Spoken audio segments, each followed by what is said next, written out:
प्रश्न क्या है? बालक राजेंद्र प्रसाद का अक्षरारंभ किसने कराया था?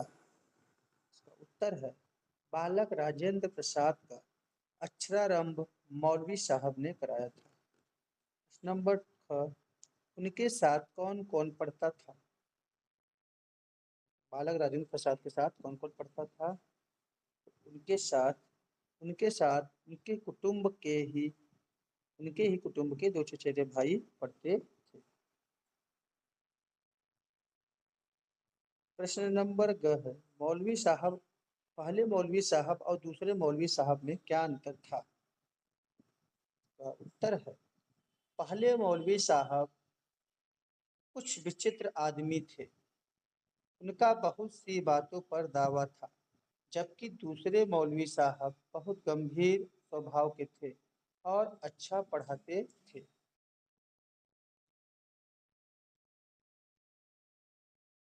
प्रश्न नंबर घ है, देर तक न पढ़ना पड़े इसके लिए जमुना भाई क्या चाल चलते थे?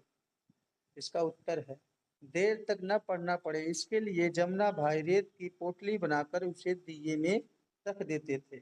वह तेल सोख लेती और दिया जल्द बुझ जाता। तब मजबूर होकर मौलवी साहब किताब बंद करने का हुक्म देते थे।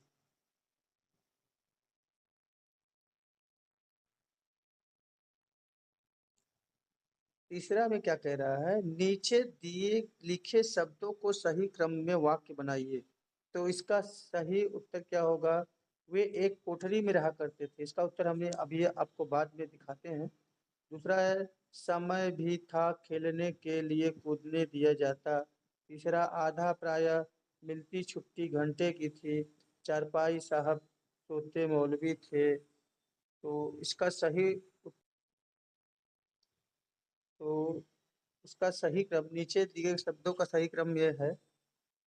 पहला, वह एक कोठरी में रहा करते थे। दूसरा, खेलने कूदने के लिए समय भी दिया जाता था। प्राय आधा घंटे की छुट्टी मिलती थी। मौलवी साहब चारपाई पर सोते थे। तो ये सही क्रम है।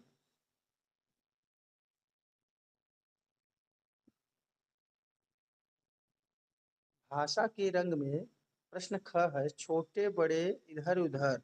यहाँ विलोम अर्थ देने वाले शब्दों की जोड़ी बनी है। इसी प्रकार के शब्दों की जोड़ी पुस्तक से ढूंढ कर लिखना है। तो हमें पुस्तक से ढूंढने पे ये विलोम शब्द मिले हैं। जैसे पहला, लेन का तेन, लंबे चौड़े, रात का दिन, सवाल और जवाब।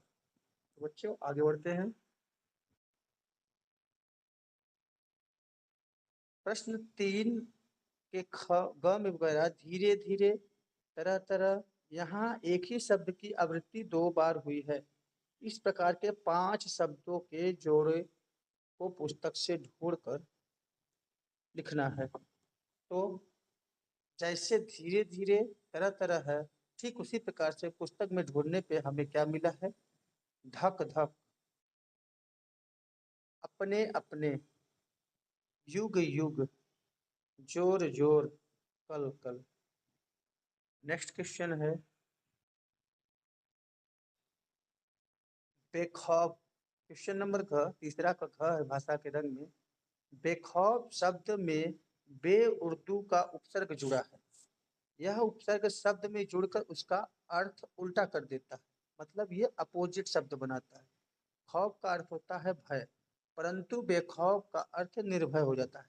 ठीक इसी प्रकार से इन शब्दों के भी आपको अर्थ लिखने हैं, मतलब इसके अपोजिट अर्थ लिखने हैं। जैसे किसका किसका लिखना है? बेदाग का, बेकसूर का, बेघर का, बेवजह का, बेहिसाब का, बेमिसाल का। इसमें कौन सा उपसर्ग